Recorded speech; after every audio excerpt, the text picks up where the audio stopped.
Right now. Right now. Right now. Right now. Right now. Right now. Right now. Right now. Right now. Right now. Right.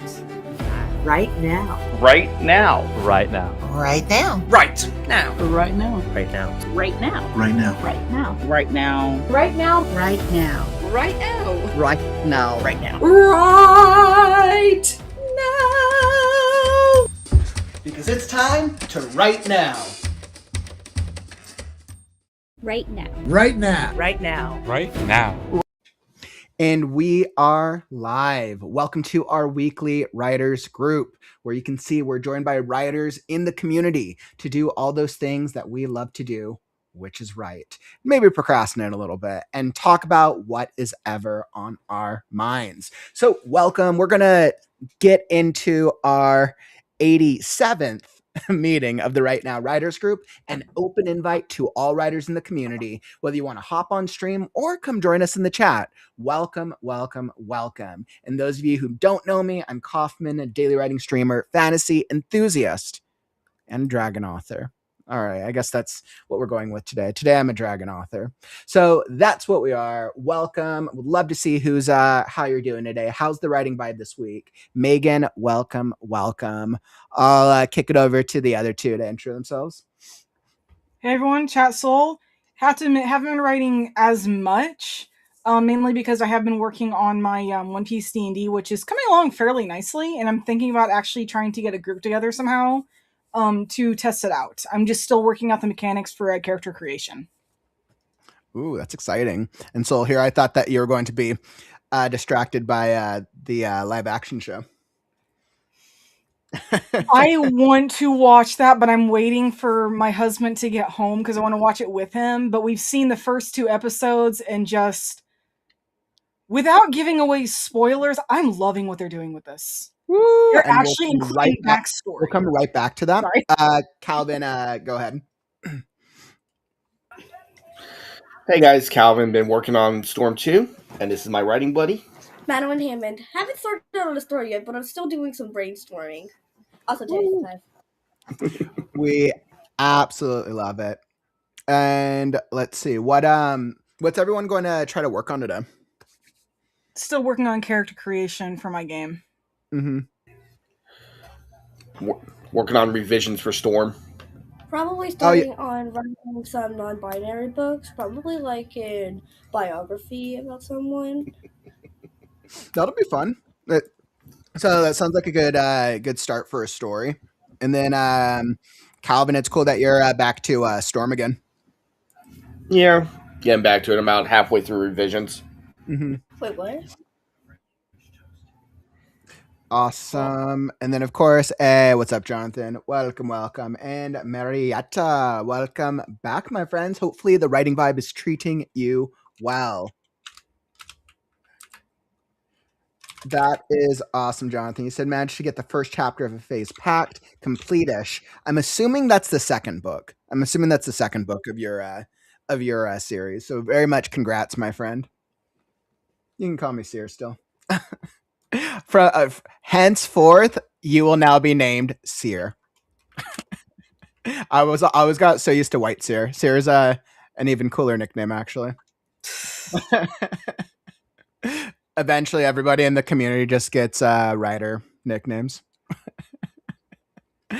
Oh man, yeah. So, have you guys been feeling much in like the creative mood, creative energy this past week?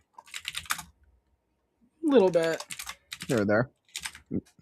Yeah. Right now, I'm still just kind of at that finalizing my game. So it's like I am being creative, but I'm also just like making sure I get everything down, because I miss even one thing, it's going to screw up a lot.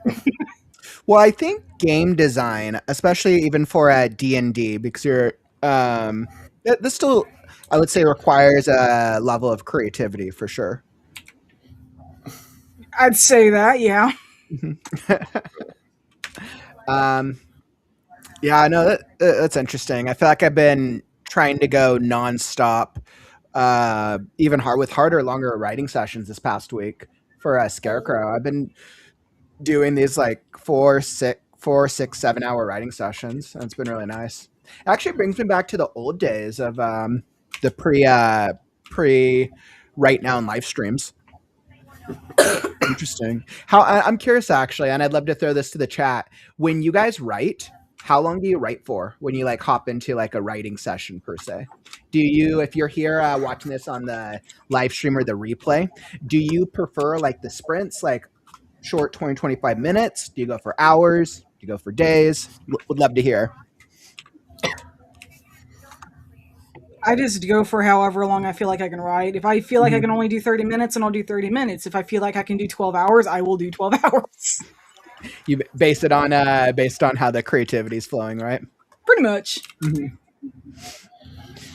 I've been just trying to work on some things like a writing story. I'm still working on a prompt my teacher gave me, which is it's when you make a wish and it goes horribly wrong. So I'm starting to make a story of that. You can speak a little louder.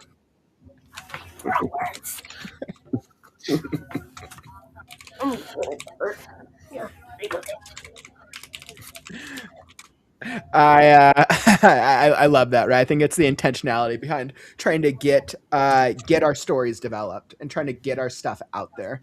I know it's interesting because part of me has gotten used to the sprints, and from a live stream perspective, generally people like sprints better because then I can have like segmented time to actually talk with the chat through the mic, but whenever I do these longer writing sessions, it brings me back because that was more my normal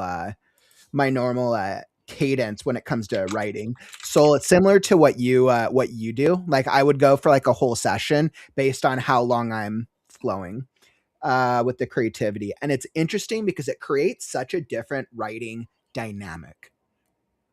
And I don't think there's no right or wrong way to it, but I think it's interesting when you're going undistracted through character development, scene development, flow, structure, all the things, as compared to focus on a beat, take a break, focus on a beat, take a break.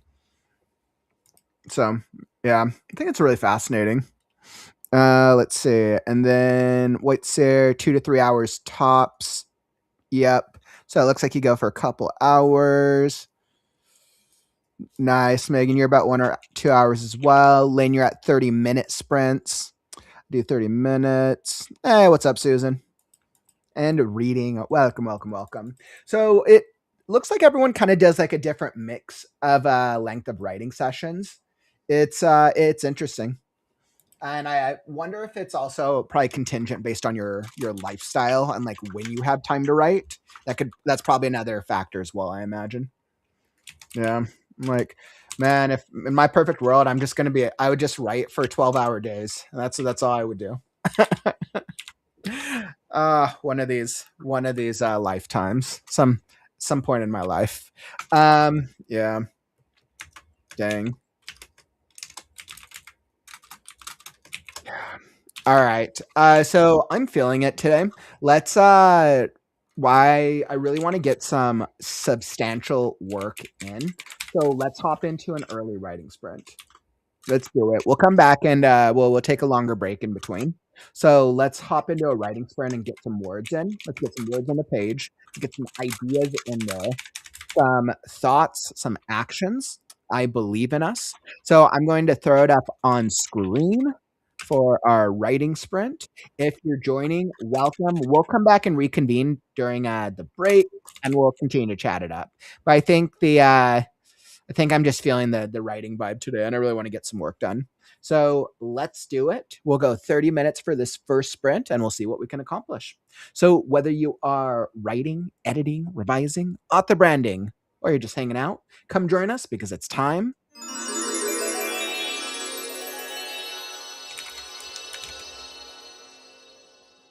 to write now.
All right, that was the first writing sprint. How did that one treat you guys? Hopefully, you were able to make a little bit of progress that time. I am hardcore proofing right now, doing some proofreading. So that is always exciting. Proofreading, that final step before it goes out into the universe. Ah, so exciting. So exciting. Of all the types of editing, I think proofreading is probably my least favorite, simply because it's like, well, I mean, I don't know. It's like that final of like the final pass, but I mean it's like the least amount of changes in a manuscript. With like developmental stuff, I get to help fix the problems of the story. With line editing, I get to help fix the text on a sentence by sentence level. Copy editing is more like grammar, and I'm like, I can kind of go back and forth. So I don't know, but that's just me as an editor. But how'd the sprint treat y'all? Any progress? You muted, Soul. Or it could just be me if I can't hear you. No, it was me. It was me. Okay. I was in a different tab. I like never know these times anymore. I'm like, just my studio. Like, It's either me or it's Tech Gremlins. yeah, exactly. No, I was just working on racial modifiers for my game, so because One Piece has multiple races, I had to think, okay, wait a minute. Not everyone's going to behave like a human. Not everyone should, but there's also 7 different races to work through. That is always fun. How about you, Calvin? Any luck? Got through a few more chapters. Mm-hmm. Not really much done. Just I think I got from chapter 15 to 18. 15 to 18. That's cool. Nice being able to make a little push. How many chapters is that book 2 again? Let me check. I'm just kind of curious.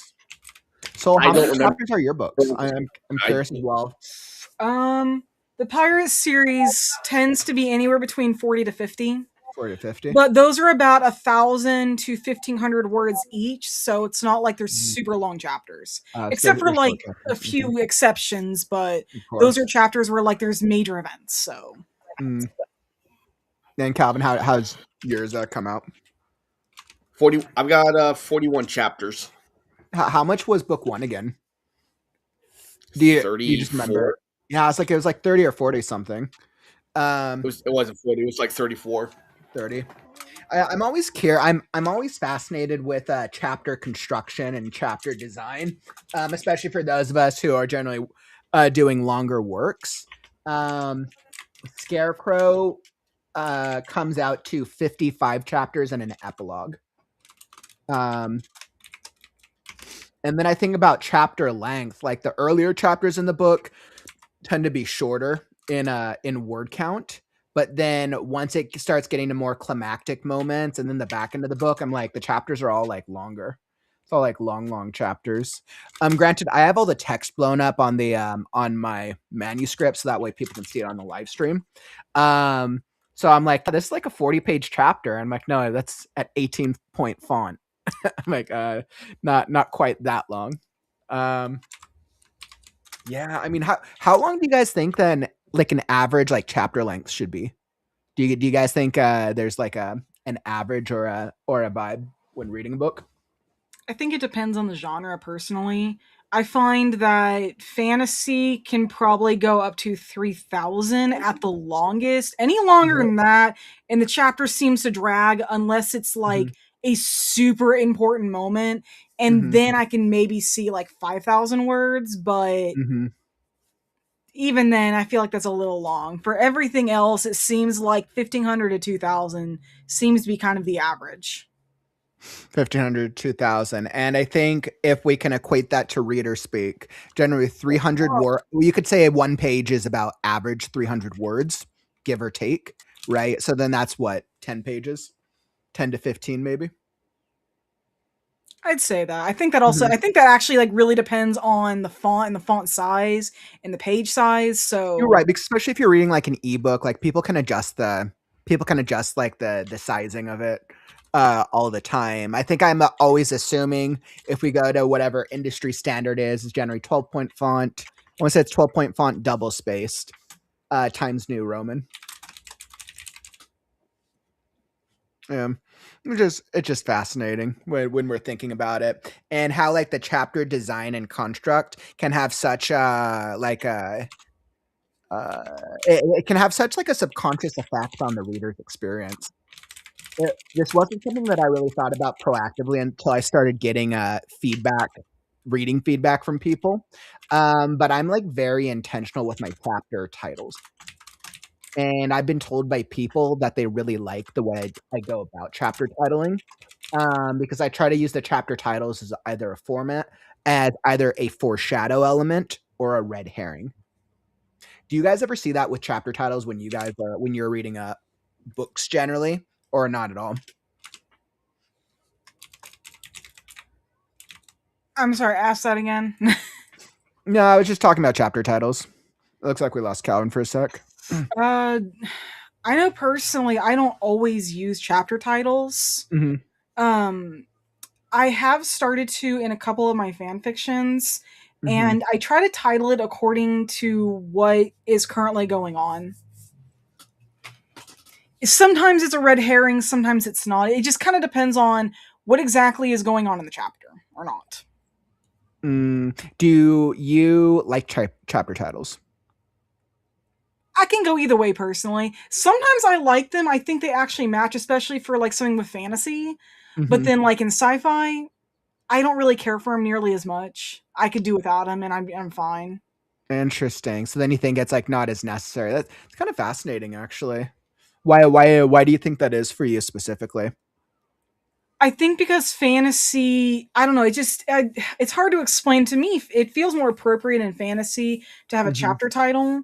It seems to match the whole vibe better. And in sci-fi, you've usually got, cyberpunk, you've got steampunk, you've got all this high technology, usually. And it's like, people are more interested in that kind of thing. While in fantasy, people are more interested in what's going on. Rather than also like, so I know I'm wording that very badly because I'm like, no, there's Lord of the Rings. Everybody loves the world of that. I was like, wait, all the Lord of the Rings chapter. Okay. Yeah, no, all the Lord of the Rings chapters have titles. I believe so. I'm like, yeah, I just kind of lost myself. I was like, I remember the Hobbit. The Hobbit had no way. Okay, I like half a check right now. I'm like, okay, that's like totally gonna bug me. I was like, I know that I'm almost positive they have chapter titles. Yes, they do. Yeah, they do. I guess maybe it's just a stereotypical genre thing. You're right, and like I could also be more influenced as since fantasy has always been more my leaning towards fantasy, so I could be influenced from that perspective. Yeah, but so something I wanted to talk about with you, something that came to mind because I know I started watching the oh nice by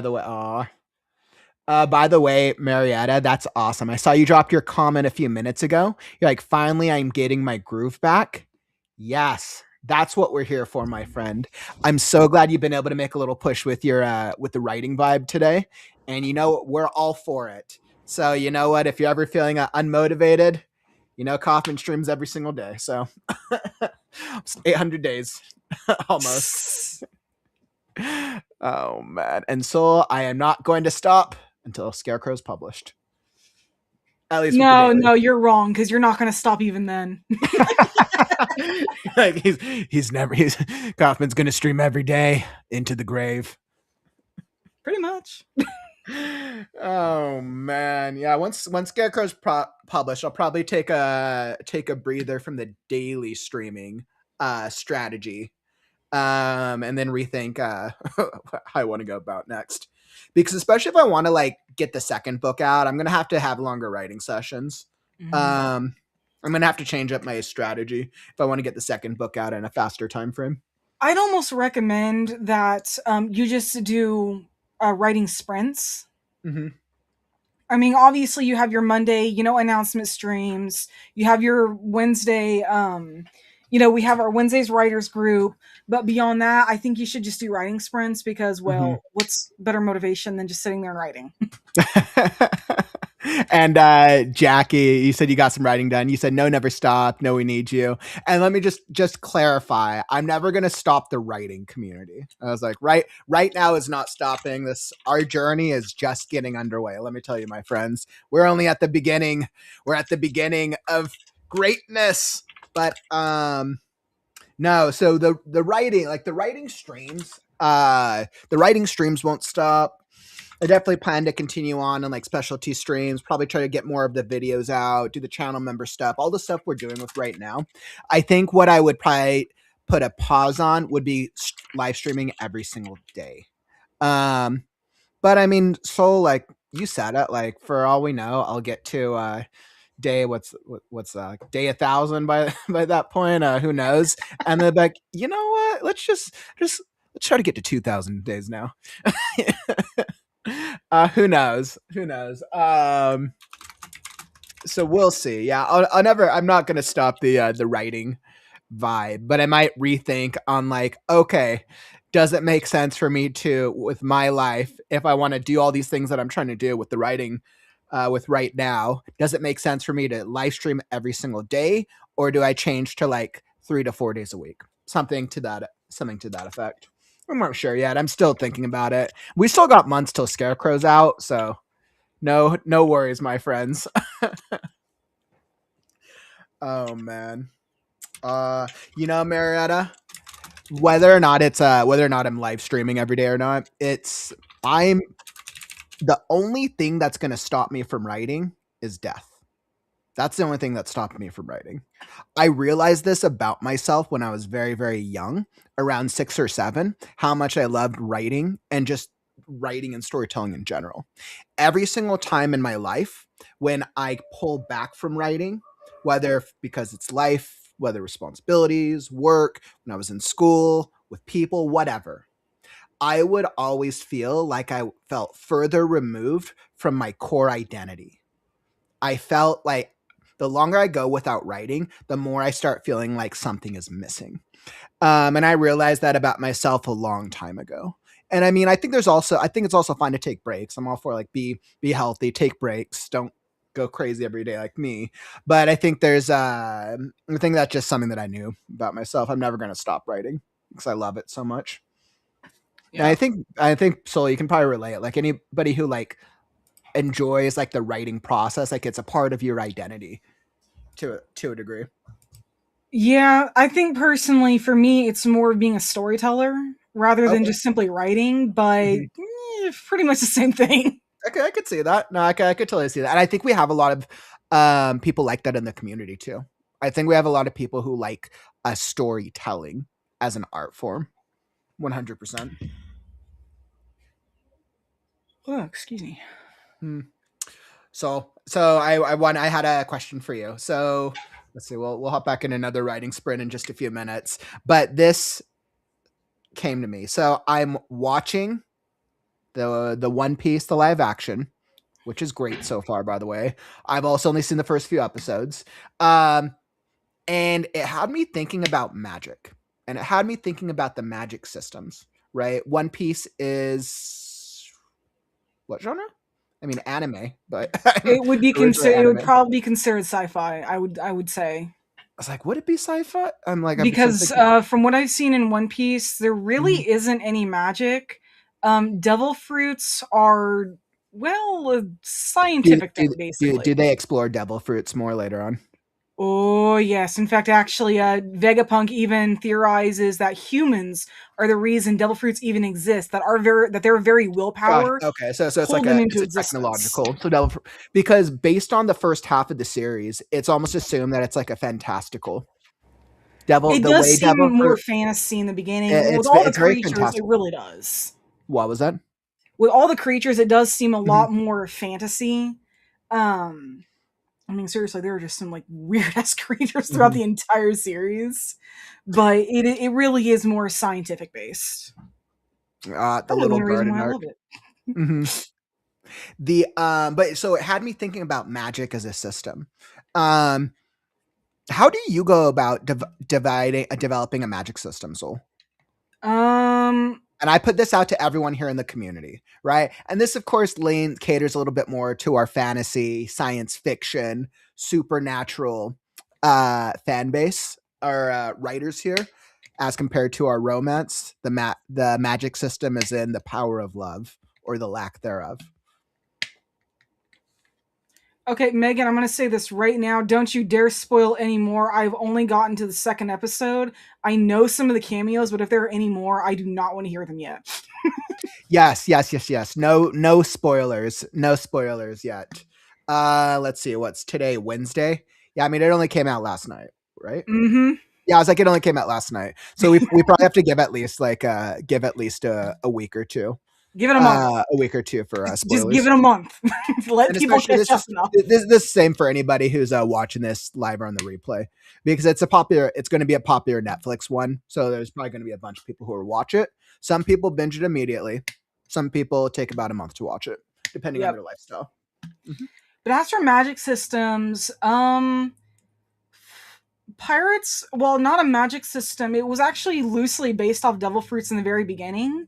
Mm-hmm. And eventually became its own scientific thing when I started playing around with genetics and figuring out, oh, hey, if people mutated, we could easily do this. Oh, crap, maybe I should actually do that instead. But I try to think of, okay, so if I want people to have powers, firstly, what kind of powers do I want them to have? Do I want them to have shape-shifting? Do I want them to have vampire control? Do I want them to have Harry Potter-style magic? I first want to think, what exactly are they going to be doing? Now, why? In Harry Potter, it turns out it's actually genetic. Squibs can actually be born to wizarding families, but they don't seem to have the right genes for actually being able to produce magic. Well, at the same time, you've got characters like Hermione, who is theorized to actually be descended from a squib. So she actually has magic in her DNA. It skipped a few generations until it got back to her. So you have to think of what exactly you want your characters to do, and then how do they get those powers? Are they born with those powers? Do they do weird rituals using like herbs and mushrooms and crap? Or are they given by a god? You have to think of what they do and how they get it. That's actually that's fascinating. Are you pretty happy at how the magic system came out in Pirate series? Honestly, yeah. I will admit, I have a huge obsession with genetics. If I actually hadn't become a writer and gone into video games, I actually might have gone to school to be a geneticist and actually study DNA. Interesting. I really like genetics and neurology. But anyway, I love neurology. If I wasn't so much a creative thinking individual, I would have become a neuroscientist. But unfortunately, I don't have a brain for that. It requires too much math. Same. I'm not mathematical. I was like, science, all right, maybe I could figure that stuff out with a lot of application, but I'm not mathematical. But I was actually pretty happy with how Pirates turned out overall. It was different than what it originally started out as. Originally, it was meant to be like a potions thing, similar to the devil fruits. People can make potions, and you can get abilities by drinking one of them. But then it turned into, well, then anybody could have these. I wanted to make them a little more special, and they turned out to be, oh, hey, what if they were born this way? And then it turned into generational genetics, which is something I did not anticipate, which is special genetics like Kasai, who are born from genetics over a period of generations, where instead of the gene disappearing over time, it just gets stronger. And then when you have two genetics who have a child, that just reinforces it. You've got genetics from both sides. The child could actually have the same ability as one of them or something related. Kasai ended up having something very similar to his mother, but was strongly influenced by his father's genetic abilities. Interesting. So the magic system is a result of genetic sequencing in a sense, and evolution through genetic sequencing, which is fascinating. It started off as mutations, but the mutation originally derived from basically the world going into an apocalypse, and the waters being somewhat radioactive in places. Instead of being strong enough to kill them, it actually mutated them, and the mutation survived in a few people, and got stronger over time. So there's genetics mentioned all over the place of levitating things. One of the characters in the second book actually is based off a kid from One Piece.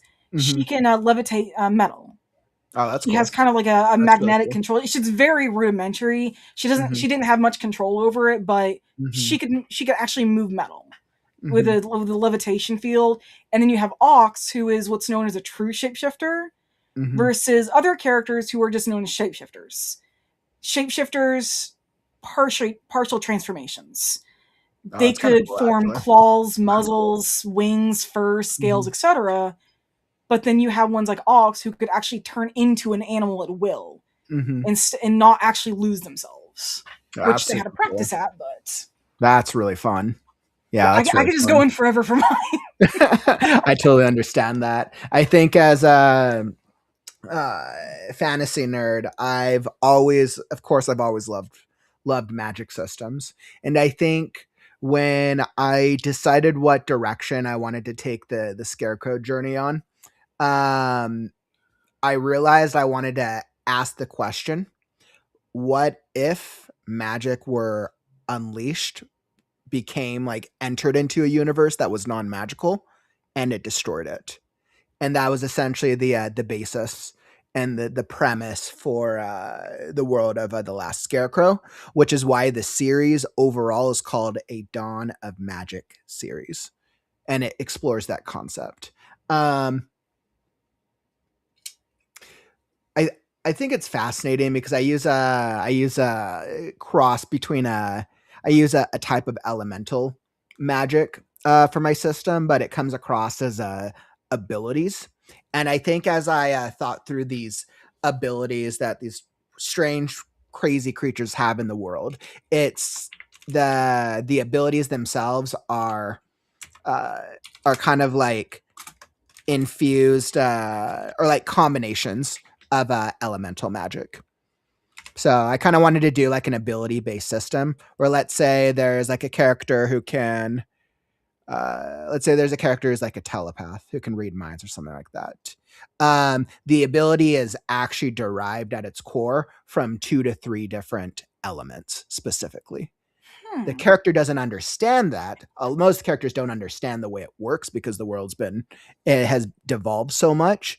But there's very specific reasoning for why creatures get certain abilities, and then how they're derived from the original elements. So yeah, that was a lot of fun. And then I get to have a fun time exploring some chaos magic. Oof, so much fun. Looking forward to the chaos later in the series. Hey, what's up, Emma? I saw you hop into the chat. Hope everything is going well, my friend. Welcome.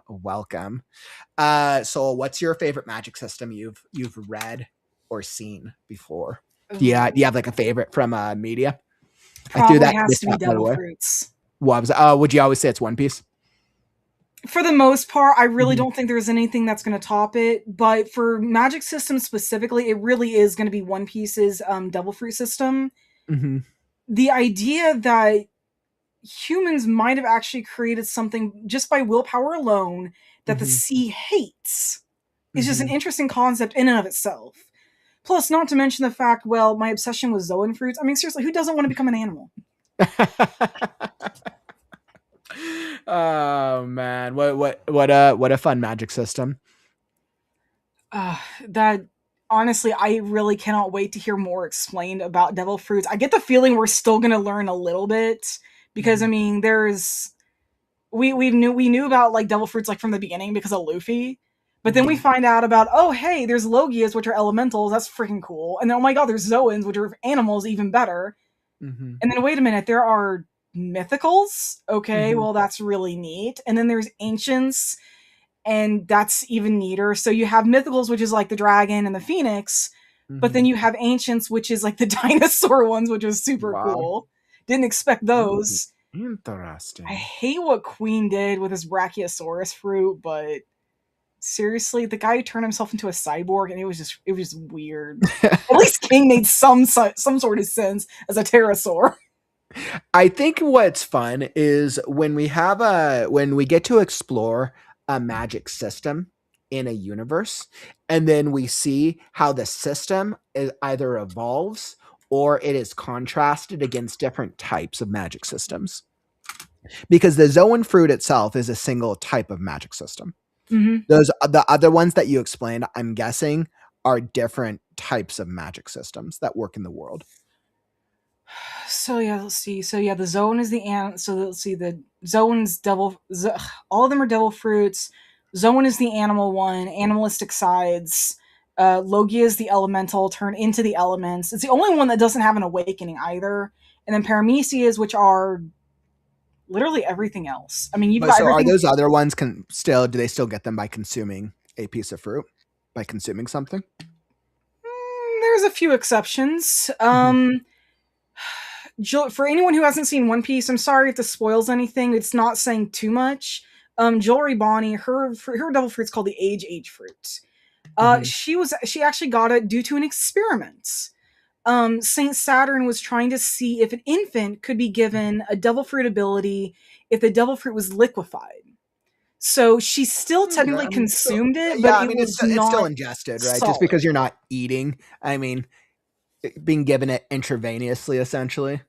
Yeah, I mean, he tipped it into her mouth from a small vial, and I mean, she's still got the devil fruit powers. And then you've got Lin, aka Big Mom. She ate Mother Caramel and ended up with her devil fruit. I still don't fully understand how that one works. Yeah, I mean, it's still the same system then. Even with those exceptions, you ingest something and you get the ability.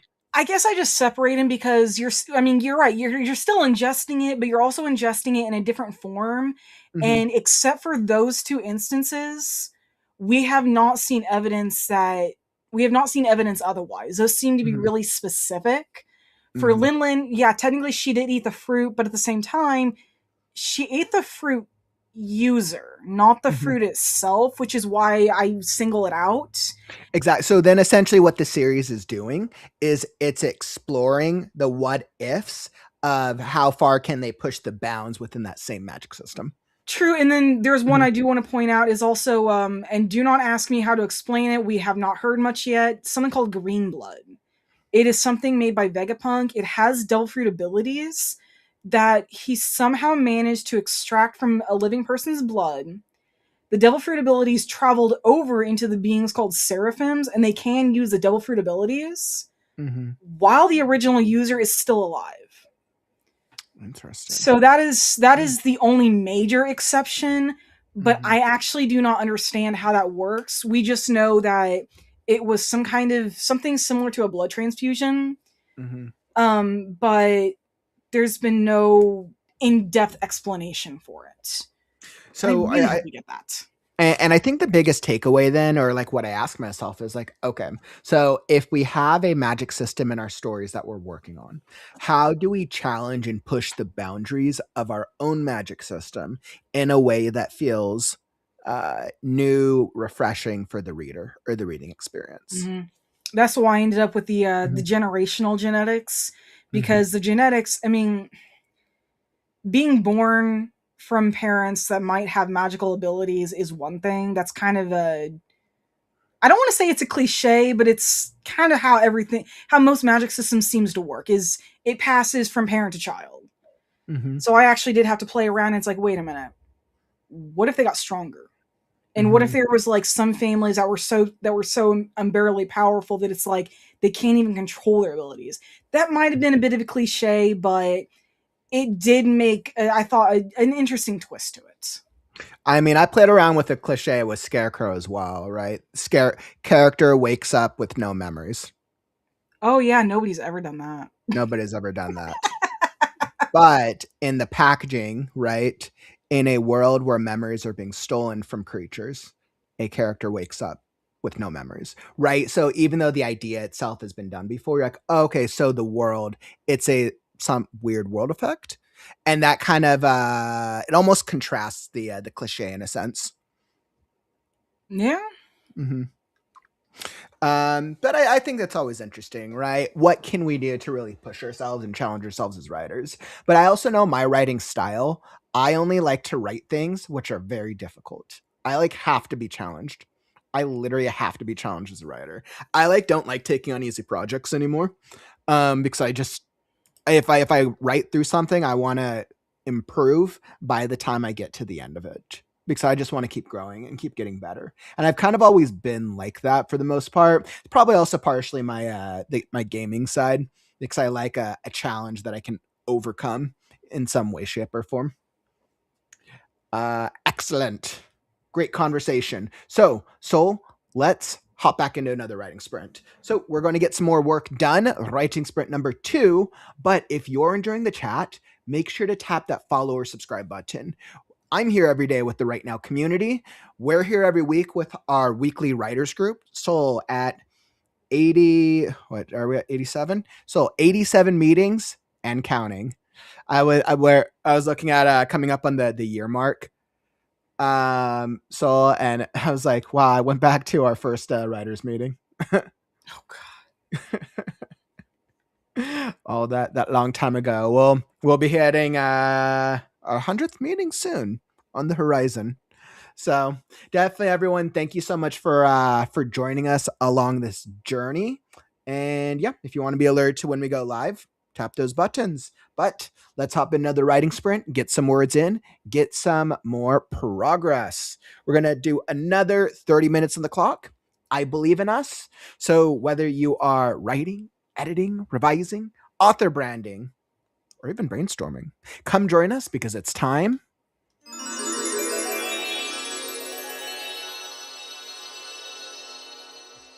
to write now.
All right. And that is the writing sprint. How did you do that time? Hopefully, you're able to get a couple words, a couple ideas, or get some of that motivation that you've really been needing. I know I've been making some substantial progress on what I'm working on. I wish it was Scarecrow. I've literally been like nonstop thinking of all these ideas I need to finish revising on my current draft of Scarecrow, but soon. Hopefully, if I have enough time, I'll get some work on it later tonight. So, yeah. Woof. Nice, Megan. 402 words and total tonight 780. That is what's up, Megan. Great work, my friend. Being able to make a little push. Love it. What about you, Soul? Any luck? Yeah, I'm just going over the starting stats and refining them. Exciting. All that like fun, like D&D character type stuff. Yeah, I'm like basing this off D&D, but I'm also trying to make it realistic to One Piece. Mm-hmm. And so I'm kind of having to mess around with the D&D system. I mean, I'm using it, but I'm also modifying it to make it just a tad simpler for those unfamiliar with D&D. But I'm also trying to keep it like lore accurate for One Piece. So like, are you familiar with D&D at all? Yes. Yeah. I mean, I'm familiar with the overall gameplay. I've never learned how to play specifically, but more due to a lack of timing and not having the right group than anything. I can understand that. Well, you know the basic starting stats, right? Like not like health and defense, but like strength, constitution, intelligence, wisdom, etc. I have another one added for willpower that translates into Conqueror's Haki. And so I'm trying to figure out how to incorporate that without making it like people are creating like this overpowered character, or people are creating like these characters that are like all their stats are like in one area and they're completely ignoring the rest. Nice. So it sounds like you're definitely making a little bit of a push then, especially when you're trying to like design a system like that. It is complicated, but considering I'm trying to work it to be realistic with One Piece, it's actually really fun, and it's making me relook at the series from a view that I haven't actually done before, which is weird because as a writer, I actually do see a lot of series as a writer would now, especially since I published my own book, and it's like, oh, now I understand how they did that. But I'm actually having to look at my favorite series, not just, oh my god, I love this, but how exactly did he get it like this?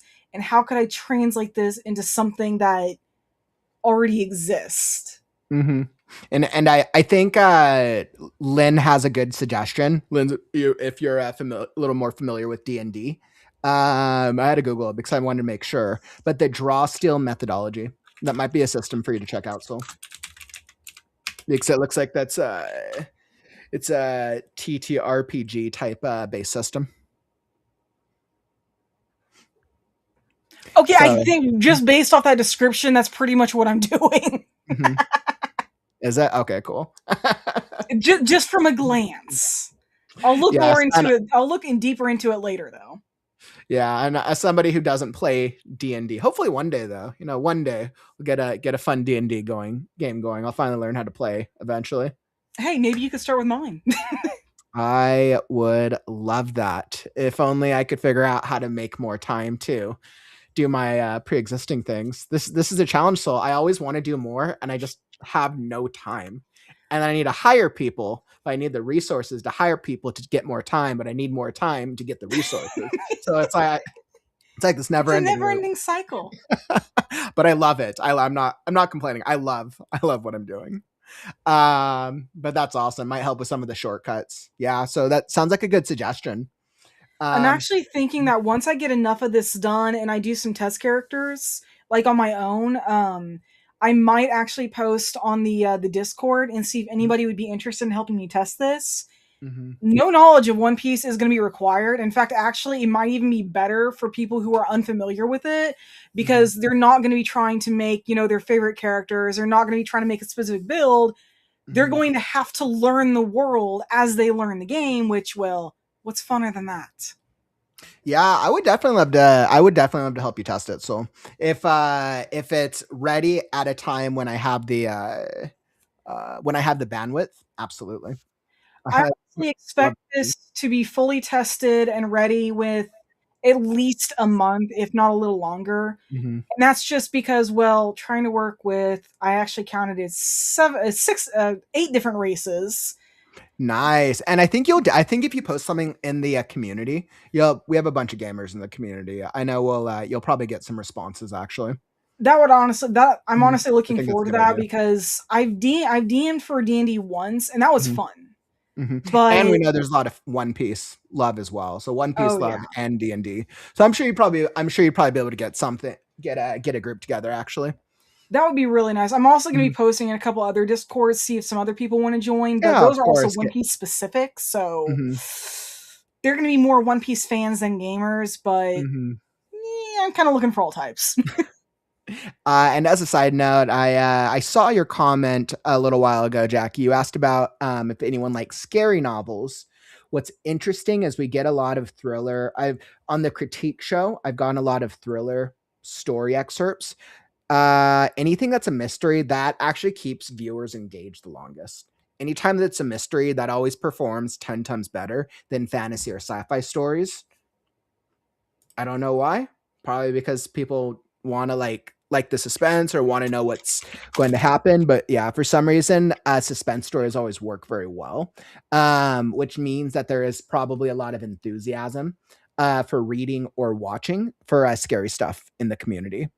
So, and I know we have a couple of horror writers out there as well. So absolutely. Granted, I am a horror fan. I was like, I'd be interested. I wonder if I could write horror. Granted, I think in parts of the Scarecrow world, there's definitely some horror-esque elements for sure. Let's see. Nice, Marietta. I'm glad that you've been able to make some progress on your work as well. Absolutely love it. So I just want to thank everyone. It's been an excellent writers group today. I feel like we've been very consistent and we've been actually able to make a push with our work. I'm feeling great.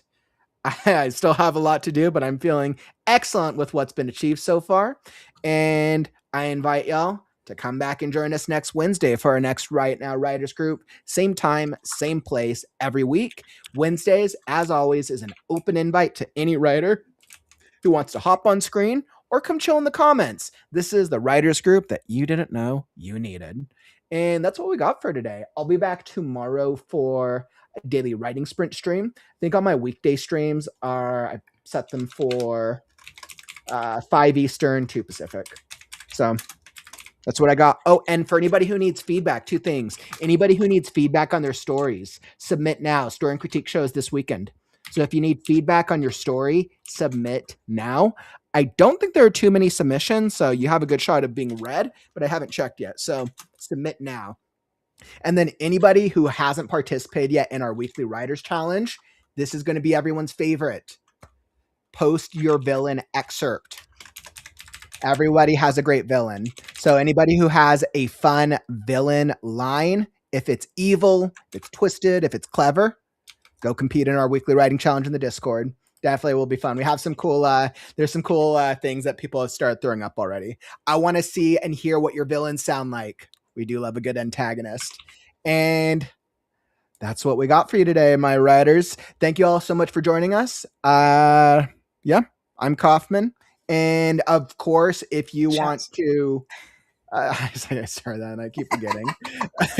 If you guys want something else to do, JL and her writer circle are meeting next in their Discord, where they do like the whole casual workshop, hang out with other writers. So if you guys want to keep hanging out for more like an off camera, they usually do like mics only over in their Discord. It's super fun. So you can go find it. Everything's linked down below if you still want to get some good writing vibes in for the evening.